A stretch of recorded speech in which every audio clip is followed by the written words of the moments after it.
Hey guys, welcome back to another episode of Kool-Aid Podcast. Today we'll be previewing the game tomorrow between Bayern and Barca. Well, with that being said, what are your thoughts, guys? How's it looking for us tomorrow? No, no intro. No. Hey guys, these are my co-hosts. No, y'all know who it is. Y'all know who it Almost is out here. silence, you know. Y'all know who it is out here. Okay, I'll go first. I'm actually optimistic. Heading into tomorrow's game. Um, it's mostly going to be a game of pride because most likely we're going to be knocked out of the Champions League. I highly doubt that Inter is going to drop points against Pilsen at home. But this is still a game that we have to win. I don't want to go on social media and be scrolling and see, Barcelona Barcelona loses again against Bayern. I don't want to see that. So this is a game that we have to win, even though we no longer are in the Champions League. No, Yeah, I it's no mean, longer like, of I feel importance. like we can win in any scenario because let's say obviously if we lose, we still have the Bayern owns you, but if we Yeah, win, then they're gonna be like but Bayern didn't play their main players like Neuer's not traveling and Sane. no, Who gives a shit, bro? I mean, exactly. they have to show off at some point. And I mean, yeah, it's like it's impossible. It's practically impossible to enter does not win at home against this bum team Victoria, whatever it is what I Yeah, call it. I think that the But I second mean, worst team in the whole Champions League behind Rangers. just Goals win the game, conceded, man. everything. Just win the game.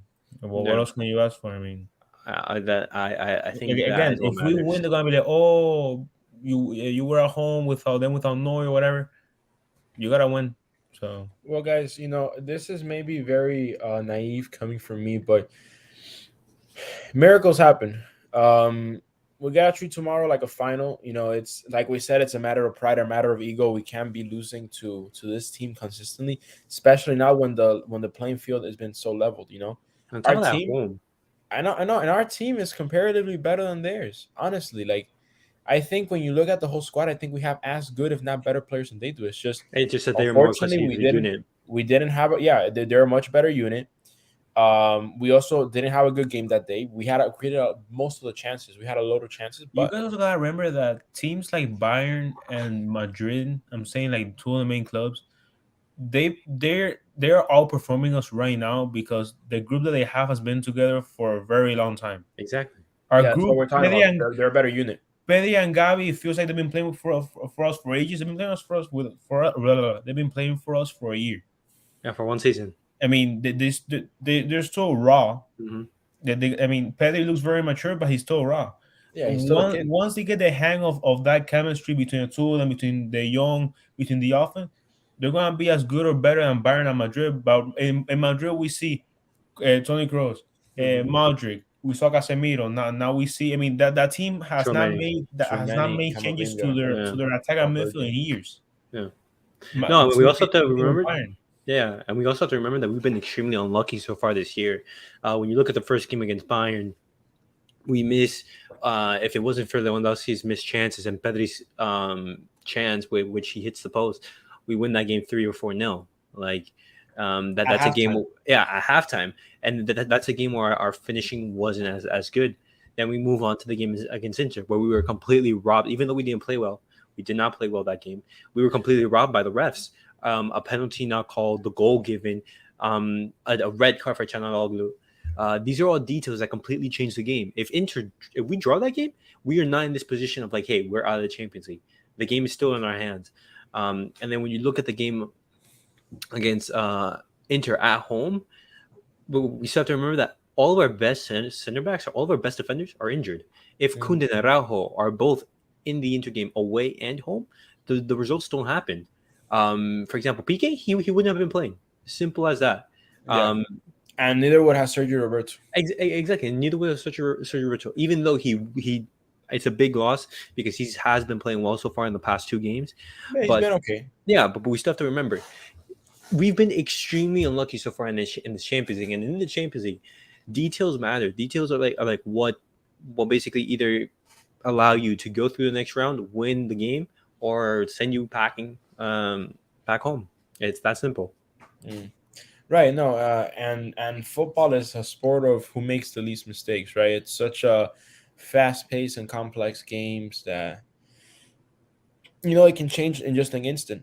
right? And we see this from the Aguero goal to Iniesta's last minute goal against the Netherlands. It's a game of decision making and a game that split moments can change the whole course. And we see this, in our missed opportunities and our inconsistencies.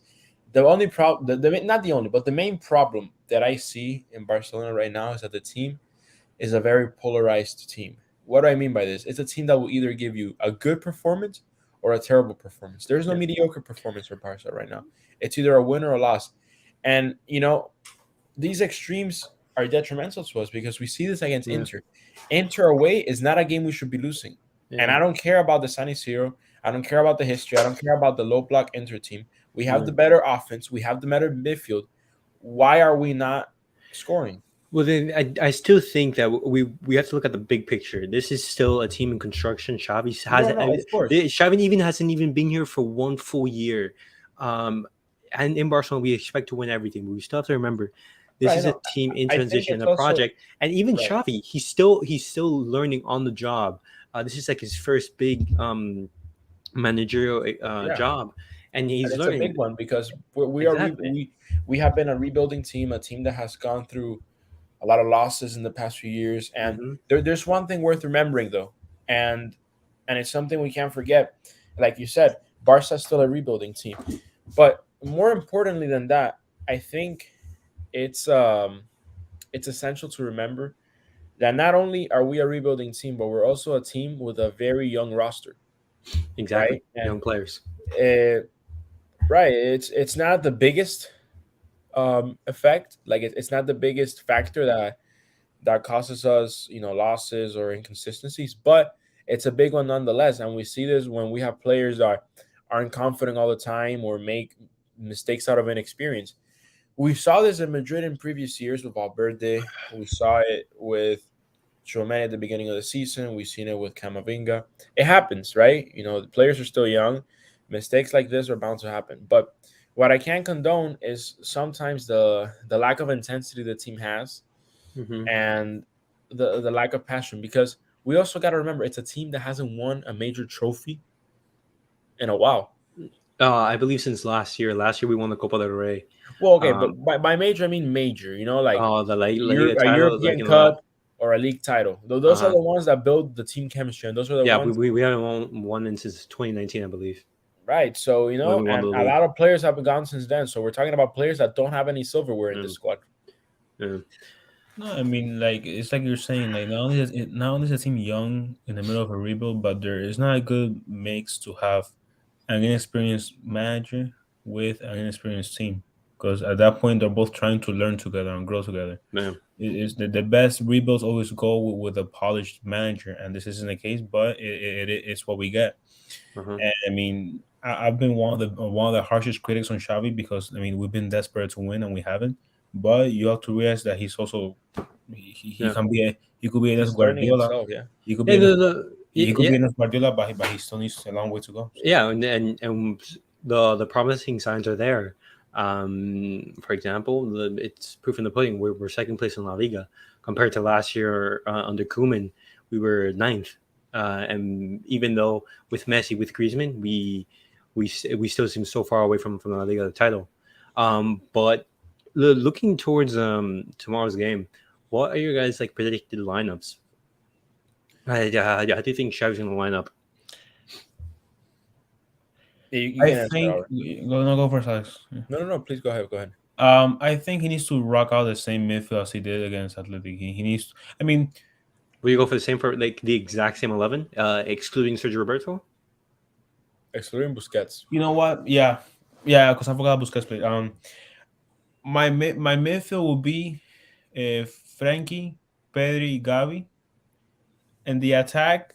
I think Ferran and Fati on the wing. I'm still not, even though it worked the other way the other day. I'm still not the biggest fan of it. I think Dembele and Fati will be really good. And in terms of the defense, um, I think it's time that Xavi gives Balde UCL start. I don't know why he's going to keep playing. You already have your defense set with Conde and Garcia. Now here's a question: can he does Xavi have the guts to play Balde at right back, or is he gonna play Mm, Bellerin? I, looking at the defense, Sergio Roberto's out. He dislocated his shoulder, so he's not going to be available for this game. He's going to be out for a couple of weeks. Um, I think the most likely person to start in that right back position is Bellerin. Xavi said in the pre-match conference he's 100, he's at 100%, so he should be starting in that right back position. Have a natural right back, and I would start Balde on the left. He played a amazing game in the weekend against And Athletic. I'll be pretty pissed if he starts Alonso again, dude. Uh, Alonso is not working. It's not he, working. he see, I'm more comfortable having Alonso as that left center back. And I was just about to say that he's been doing a better job as a center back than as a left back. Yeah, So exactly. Like if, and this is what I don't want to see is him moving Kunde to cover that right back spot, bringing Marcos Alonso into that left center back, and having Eric Garcia, because Kunde is our best defender at the moment, and his best position is center back. I don't want him to be pushed to the right hand side where he's not as effective. He's still going to be doing a good job, but he's much better in that center back position. Um, but moving on to the midfield, I think it's very difficult because looking at that left hand side and our right hand side, we have Alfonso Davies is going to be attacking our right flank. If we go with our 4-4-2 that we started last game, Ousmane Dembele is going to be on the right. Ousmane Dembele does not track back as effective as Rafinha does. And with Alfonso Davies back, like bursting forward with those electrifying runs, Bellerin is going to need a lot of support. So I don't know if Xavi's going to. Xavi says he knows what he has planned so far.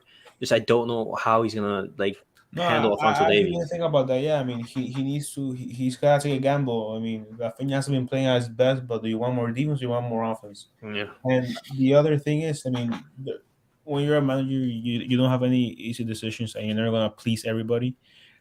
But I think he has to take in a big game. He has to take a gamble and play Frankie in the midfield over Busquets. I No, know no, no, Busquets. no. I think definitely think Frankie is going to be That, starting. that's the Just first gamble. I don't know if Busquets is also going to be starting next to Frankie De Jong as a double pivot. Because I personally I don't like it, but that's just me. But again, another gamble is time is starting Bellerin in a right back. I mean, he's still. I mean, he's 100%, but he's also like trying to get his minutes back. yeah. It's our only choice. I wonder if he's gonna let him play 90 minutes, or if he changes the formation, or if he plays Balde at right back at some point. I don't Mhm. know.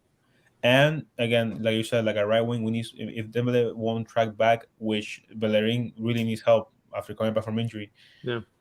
Maybe he puts Rafinha most of the second half, depending on the score of the game. I mean, I mean, I think, to be honest, I think you guys are looking. anyways, so one more thing. Maybe that's why he sticks with the double clutch at with Busquets and Frankie. Maybe that's why he does that so that he can Mhm. have Gavi on the right and coming back down a little bit since Gavi is Mhm. way more defensive than Dembele. So maybe he actually does that. Well, Yeah, I honestly think you guys are looking at this from the wrong perspective. I don't think 4-3-3 is what we should be rocking at all. Yeah. I think the best way to stand up against this Bayern team is a 3-5-2. 3 And 5 2.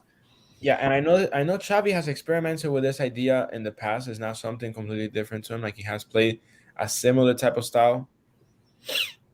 Okay. Um, and honestly, I think it should be obviously Ter Stegen on goal, the three center backs, Alonso, Garcia, and Conde. And then in the midfield, we're gonna have two mids. We're gonna have Balde left mid to give him a chance to go up more. And then, well, obviously strike back.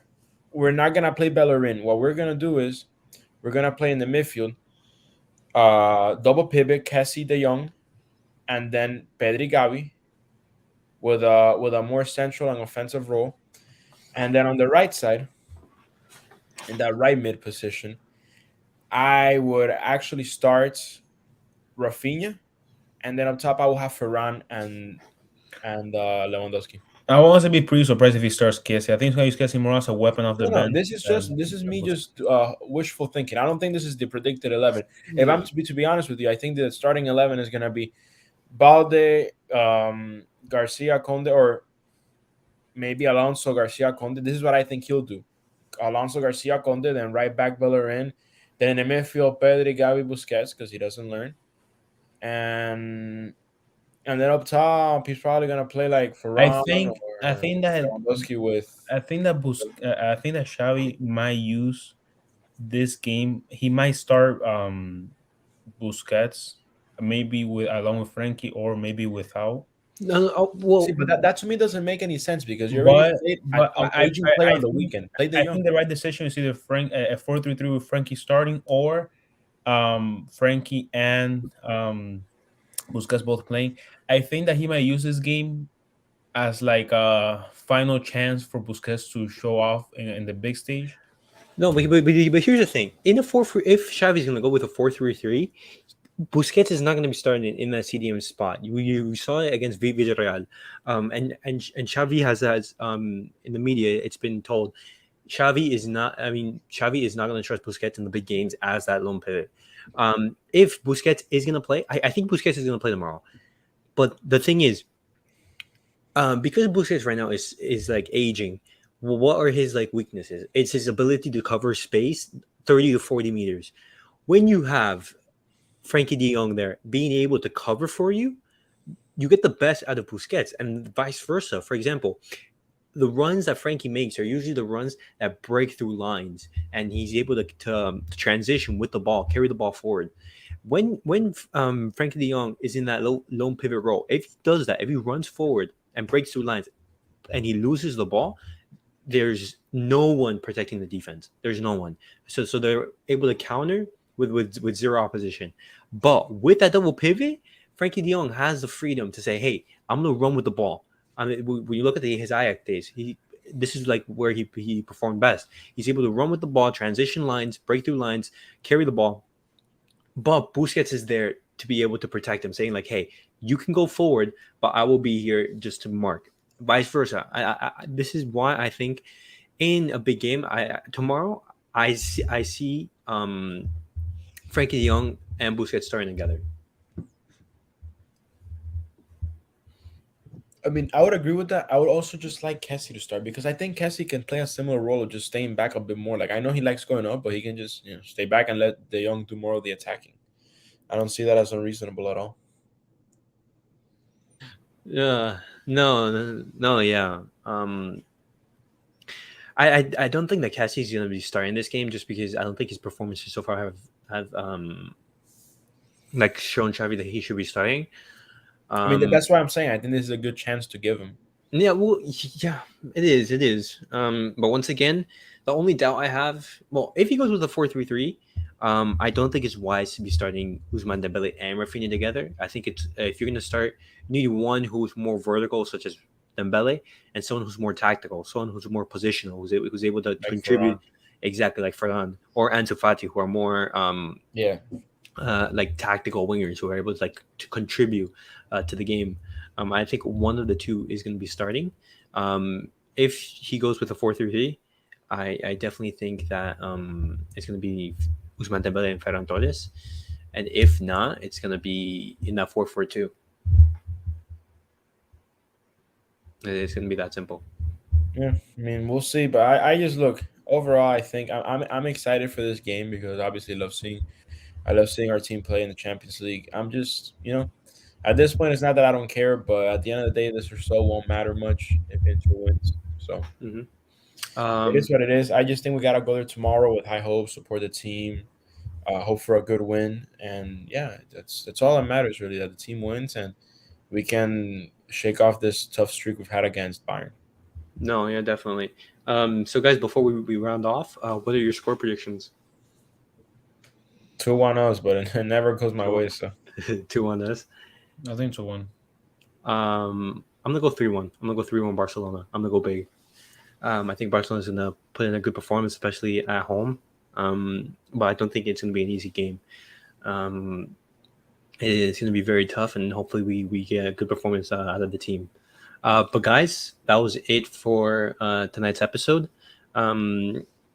As always, I post a link on our Twitter page. You can find us at Kool-Aid Podcast, where if you guys want, you guys can join and discuss with us, give your opinions.